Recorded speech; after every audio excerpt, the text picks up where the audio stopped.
we are using some AI, and we're building some different tools. We're building AI voice agents, to sort of like perfect what we're doing, and eventually, as things like I lost my light here.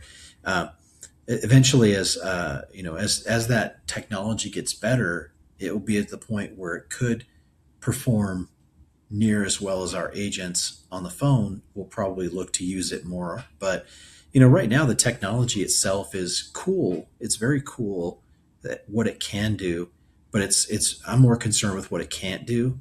And Yeah. it's like we'll test the AI voice agent, and we'll run test calls, and I'll clear my throat, and it'll like talk over itself, repeat itself. I'll Right. clear my Yeah. throat again, and then it like says, it stumbles on itself again.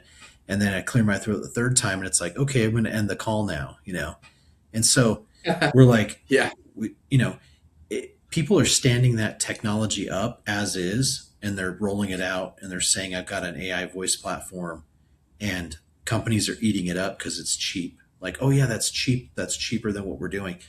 But I mean, like, just because you can get one conversion doesn't mean that it's going to convert at scale or be better than like what we're doing with what we're using it for.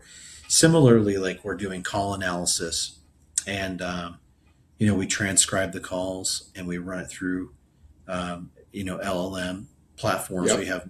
We have a lot of Sure. different backends that we tools that we're running analysis on those, and we're using AI to generate, like, it's like, okay, let's have AI generate reporting off of these calls and tell us Sure. interesting things about these calls.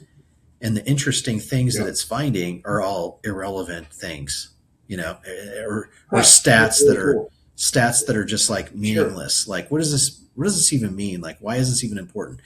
And so, but people are like, it needs a lot of direction. It needs a lot of subject matter expertise.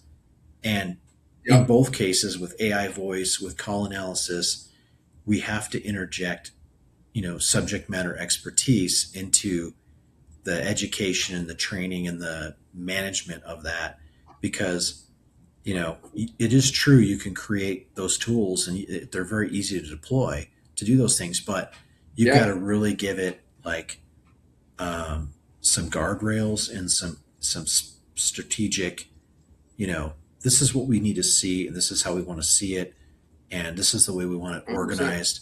And that's what I think people that are just jumping in and trying to create these things and deploy them don't necessarily have. And I think Absolutely. that's ultimately where we're going to win, because we have 17 years of call center performance based call center experience in this industry, in mortgage and insurance and healthcare and home services and all that. And we're going to deploy that into the tools that we're offering and using. And I think that's how, you know, ultimately we're going to come ahead and win on it. So far, it's just been an investment.